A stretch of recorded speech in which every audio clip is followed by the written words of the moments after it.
Assalamualaikum warahmatullahi wabarakatuh.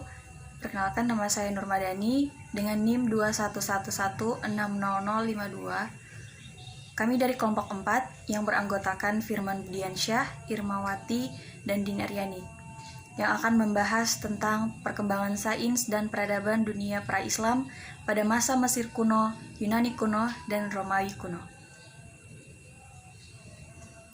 Baik, langsung saja ke materi yang pertama. Saya akan membahas tentang perkembangan sains dan peradaban dunia pra-Islam pada masa Mesir kuno. Mesir kuno sains selalu berkembang mengikuti arus zaman yang juga semakin maju. Faktanya, sains juga sudah banyak dipelajari oleh banyak kalangan bahkan sejak zaman purba. Di zaman kuno juga sudah banyak penemuan sains yang berpengaruh di dunia dan masih dikembangkan sebagai bagian dari pengetahuan hingga saat ini. Mesir kuno adalah peradaban kuno di sebelah timur Laut Benua Afrika yang berpusat di daerah hilir Sungai Nil, yakni kawasan yang kini menjadi negara Mesir peradaban.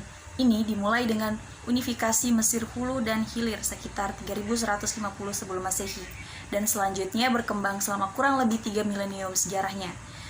Melalui periode kerajaan-kerajaan yang stabil, masing-masing diantarai oleh periode ketidakstabilan yang dikenal sebagai periode menengah Mesir kuno mencapai puncak kejayaannya pada masa kerajaan baru. Selanjutnya, peradaban ini mulai mengalami kemunduran. Mesir ditaklukkan oleh kekuatan-kekuatan asing pada periode akhir kekuasaan Fir'aun, secara resmi dianggap berakhir pada sekitar 31 sebelum Masehi. Ketika Kekaisaran Romawi menaklukkan dan menjadikan wilayah Mesir Ptolemeus sebagai bagian dari provinsi Romawi. Perkenalkan, saya Irmawati dengan NIM 2111600062. Di sini saya akan menjelaskan tentang perkembangan sains dan peradaban dunia pra-Islam pada masa Yunani kuno. Baiklah, untuk mengefisienkan waktu, langsung saja kita beralih ke materinya. Nah, di dalam banyak literatur menyebutkan bahwa periode Yunani merupakan tonggak awal berkembangnya ilmu pengetahuan dalam sejarah peradaban umat manusia.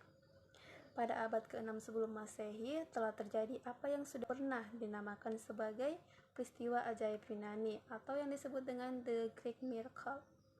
Timbulnya filsafat di tempat itu dan pada saat itu memang dapat disebut suatu peristiwa ajaib karena tidak mungkin memberi alasan-alasan yang akan menerangkan kejadian itu secara memuaskan.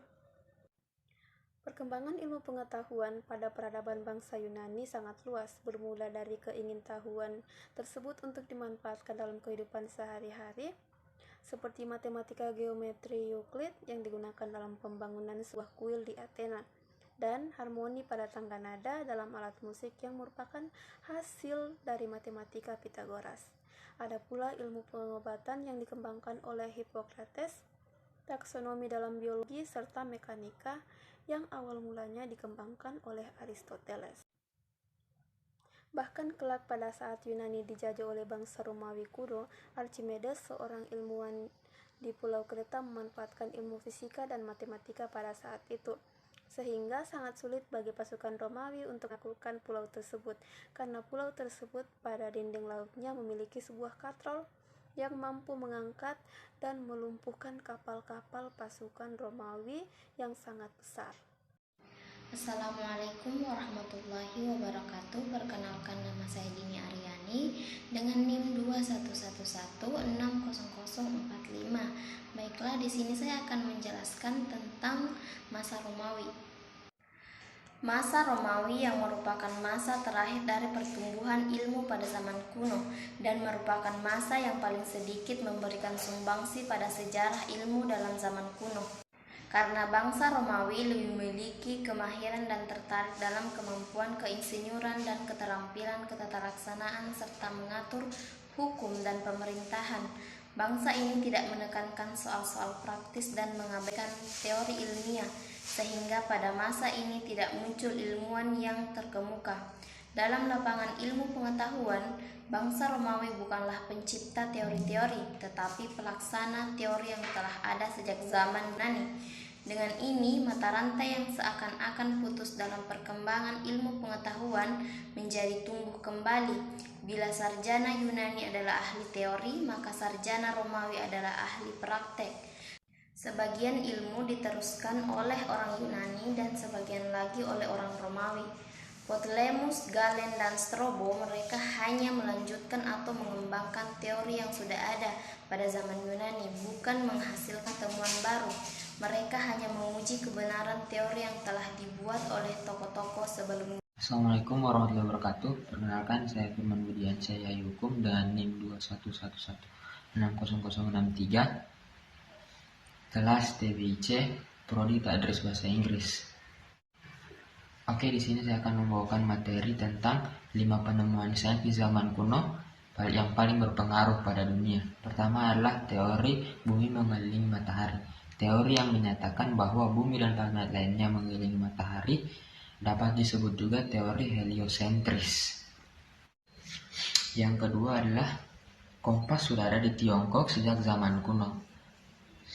Saat ini sudah banyak petunjuk arah yang dapat diakses oleh semua kalangan, baik itu yang tua maupun yang muda, semua dapat diakses dengan mudah di smartphone dan internet. Namun pada zaman dahulu petunjuk arah adalah sesuatu hal yang sangat canggih bagi kalangan tertentu, misalnya pemimpin kerajaan pada sebuah negara. Nah, yang ketiga, ilmu medis modern sudah ada pada zaman Yunani kuno. Yunani merupakan sebuah negara yang memiliki peradaban yang luar biasa dan gagasan-gagasan sains dari ilmuwan Yunani. Yunani menjadi dasar bagi perkembangan bangsa Eropa hingga kini. Salah satu penemuan Yunani kuno adalah ilmu medis dan kedokteran modern yang memisahkan antara ilmu medis dan hal-hal mistis. Nah, yang keempat, Babilonia dan Yunani sama-sama berkembang dalam menemukan sistem perhitungan astronomi di zaman kuno. Nah, ternyata sebuah perangkat mekanik kuno yang menjadi dasar bagi perangkat perhitungan modern seperti kalkulator sudah ada sejak 2000 tahun yang lalu. Nah, yang kelima adalah Olimpiade sudah ada sejak ribuan tahun lalu.